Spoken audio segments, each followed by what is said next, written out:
Assalamualaikum warahmatullahi wabarakatuh. Saya akan menjelaskan sedikit berkaitan dengan dashboard untuk SKPM G2, dan dalam video ini saya tunjukkan yang spesifik berkaitan dengan 3.2 iaitu pengurusan kurikulum.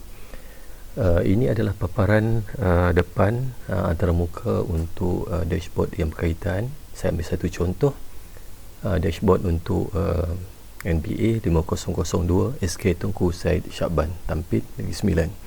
Jadi ini adalah antarmuka bagi dashboard yang berkenaan. Dan dashboard ini sebenarnya kita mengambil idea daripada surat Kementerian Pendidikan yang menggalakkan pihak sekolah untuk menyimpan dokumen dalam bentuk digital. Dan kebaikannya juga dengan mengadakan dashboard ini dalam bentuk digital, dan juga kita simpan dalam bentuk folder. Dan sini folder ini bermaksud dalam bentuk dashboard supaya kita jadi mudah untuk mendapatkan, mengakses dokumen-dokumen itu dengan cara yang cepat dan cara yang pantas. Tidak perlu lagi untuk kita menyemak fail satu persatu. Jadi tuan-tuan akan memperolehi satu CD. Dalam CD ini mengandungi beberapa maklumat. Ini adalah CD-nya, SK Tengku Said Syakban. Dan kalau kita tengok dalam CD ini, packing dalam bentuk CD ini adalah dalam bentuk seperti yang ditunjukkan.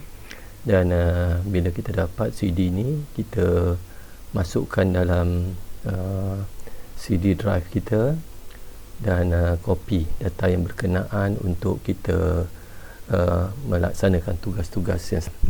Jadi tuan-tuan, bila kita copy data-data ini dalam komputer kita nanti, dalam CD kita itu ada dua fail ini.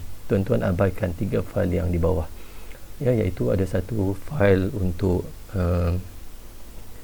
SK Tengku Said Syakban yang dalam ini mengandungi beberapa maklumat, nanti saya akan jelaskan. Dan yang kedua ada file evidence. Ini adalah evidence yang dimasukkan.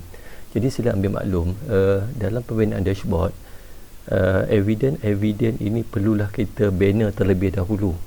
Banner terlebih dahulu dan simpan dalam file evidence yang ada dalam dashboard ini.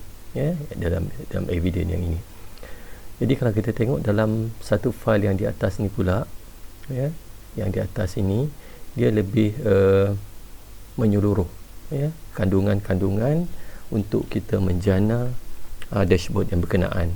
Bermula dengan 3.2.1 iaitu ketetapan pelaksanaan kurikulum. 3.2.5 pengurusan program kecemerlangan kurikulum sehinggalah 3.2.7. Tapi kalau tuan-tuan tengok pada turutan, ada selang, 3.2.1 terus pada 3.2.5, 3.2.6, 3.2.7. Kerana 3.2.2 sehingga 3.2.4 dia adalah merujuk kepada unit yang secara khusus. Okey, selanjutnya. Jadi sebagai satu contoh, kita tengok pada unit yang khusus. Dalam unit yang khusus ini kita bahagikan pada 3. Kelab persatuan, badan uniform dan juga sukan permainan. Dan kalau kita klik dalam satu contoh bagi SK Tengku Said Syakban, dalam kelab persatuan sekolah ini mempunyai 5 persatuan. Persatuan bahasa, rukun negara, agama, persatuan sains matematik dan doktor muda. Sebagai contoh tuan-tuan, Okey. Bagi contoh, kita klik pada persatuan bahasa. Kita klik pada persatuan bahasa, ada 2 juga submenu. Menu yang di atas ini adalah evidence. Ini merujuk kepada evidence khusus berkaitan dengan persatuan bahasa. Berbeza dengan evidence yang di depan, yang didatakan di peringkat awal ini adalah evidence yang secara umum. Secara umum, bukan secara khusus pada unit-unit yang berkenaan. Okey, saya balik semula pada 3.2 pada unit persatuan, persatuan bahasa. Okey, ini kita simpan evidence kita pada ruangan ni. Contoh, minit mesyuarat, senarai nama ahli, buku laporan perjumpaan dan lain-lain yang berkaitan. Okey tuan-tuan, kemudian kalau kita tengok pula ada berkaitan dengan persatuan bahasa, submenu untuk persatuan bahasa. Yang ini adalah format dalam SKPM yang mana dalam ini adalah merujuk kepada semua semua aspek berdasarkan kepada tahap tindakan dalam unit, dalam konteks ni persatuan bahasa yang berkenaan. Jadi kalau kita tengok sini 3.2.2.1 kelab persatuan diurus secara sistematik dan terancang. Dan ini di bawah, button yang di bawah ini adalah tahap tindakan. Misalnya kalau tengok 3.2.2.11 merancang aktiviti berteraskan ilmu pengetahuan. Tengok 3.2.2.12 melaksanakan aktiviti yang dirancang. Ketiga, merekod data. Yang keempat, menganalisis data. Dan yang kelima, mengambil tindakan susulan. Ini apa yang dinyatakan mengikut format dalam SKPM. Okey tuan-tuan, ini adalah submenu bagi pada unit-unit yang berkenaan. Untuk dapatkan submenu ni tak ada masalah, kita pergi pada next dan kita pilih pada submenu yang ini. Yang sebelah kanan ini merujuk kepada aspek-aspek atau berkaitan dengan persatuan-persatuan. Misalnya pengurusan kelab persatuan 3.2.2, 32.3 pengurusan badan beruniform, 3.2.4 pengurusan sukan dan permainan. Okey. Saya ambil satu contoh tuan-tuan yang lebih spesifik sebagai panduan kita. Saya ambil pada badan beruniform. Saya ambil pada beruniform. Menu ini akan keluar, submenu akan keluar dan kita pilih pada satu contoh yang rasanya saya dah buat hampir komplit adalah untuk pengakap. Kita klik pada submenu pengakap. Ini adalah button-button yang kita klik. Kalau tuan-tuan klik sini tak berfungsi ni, sebab ni dah lock. Klik pada sini. Dan button yang di atas sini, menu ini adalah untuk kembali kepada menu yang asal. Ni di depan ya. Okey.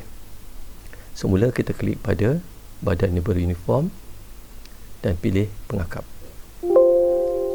Tuan, kalau menu yang seperti ini keluar, jangan risau, klik saja pada update dan akan keluar kepada menu yang berkenaan. Okey, ini adalah contoh untuk dashboard bagi SK Tengku Syed Shahban pengakap. Dalam ini semua tahap tindakan dinyatakan dalam submenu yang di sebelah bawah.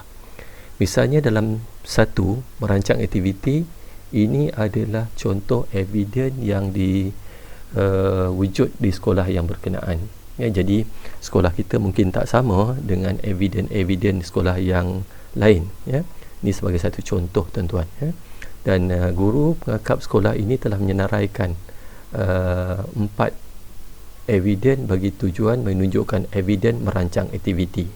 Contoh yang pertama tuan-tuan iaitu perancangan tahunan pengakap SK Tengku Syed Shahban. Jadi bila kita klik saja pada senarai eviden, jadi eviden berkaitan dengan rancangan tahunan pengakap sekolah itu telah pun wujud. Telah pun ada kat sini. Okey. Yang kedua, mungkin kita nak tengok juga SWOT analysis, iaitu merancang aktiviti berdasarkan SWOT analysis. Kita klik saja pada SWOT analysis, akan dipaparkanlah SWOT analysis yang ada yang kita telah bina kat sekolah kita. Itu sebagai satu contoh. Yang lain kita tengok juga tentang misalnya melaksanakan aktiviti yang dirancang. Apakah eviden yang menunjukkan pelaksanaan aktiviti yang dirancang? Satu, dalam buku rekod PJSK murid. Setiap murid mempunyai buku rekod masing-masing. Jadi dalam buku ini merekodkan apa aktiviti yang telah dilaksanakan. Kita klik saja pada senarai eviden, akan dipaparkan buku PJSK. Kita tidak ada keperluan untuk scan semua buku kerana bahan yang komplit ada dalam keadaan data yang sebenar, data yang sebenar. Okey. Kemudian contoh yang lain pula, misalnya kita ada album gambar, album gambar aktiviti yang menunjukkan pelaksanaan aktiviti sebagai satu contoh. Tuan-tuan, kita klik menunjukkan album gambar sekolah ini. Dan contoh yang lain misalnya contoh nak menunjukkan juga pelaksanaan aktiviti yang dirancang, kita ada buku laporan aktiviti kurikulum pengakap SK Tengku Syed Saban. Kita klik saja akan keluar buku, buku laporan aktiviti kurikulum sekolah yang berkenaan. Okey, kemudian sambil contoh yang lain, kita pergi pada menganalisis data. Ini ada satu contoh tuan-tuan, bagaimana analisis data kita wujudkan evidennya. Iaitu contohnya sekolah ini punya sistem analisis pentaksiran kurikulum SAYPK. Jadi kita klik pada evidence, nara evidence ini, contoh kita klik, akan dipaparkanlah berkaitan dengan sistem analisis pentaksiran kurikulum. Yang ini maklumatnya dalam sistem ini adalah lengkap, sangat lengkap, sangat lengkap, yang mana ada paparan markah pelajar, ada paparan tentang analisis, analisis mengikut unit-unit, ada paparan berkaitan dengan seterusnya ada berkaitan dengan data, ada berkaitan dengan, misalnya kalau kita tengok berkaitan dengan ada graf capaian. Okey, ini contoh, contoh. Kemudian kita juga ada analisis pencapaian ikut grade pada bulan Ogos misalnya. Okey, sekolah ini mempunyai capaiannya. Okey, jadi itu adalah contoh bagaimana SKPM G2 yang kita bina dalam bentuk dashboard, senarai eviden yang kita hubungkan terus secara langsung dengan eviden-eviden yang ada di sekolah kita. Saya rasa itu saja untuk panduan pengenalan pada dashboard SKPM G2 khusus pada 3.2 pengurusan kurikulum. Sekian, Assalamualaikum warahmatullahi wabarakatuh.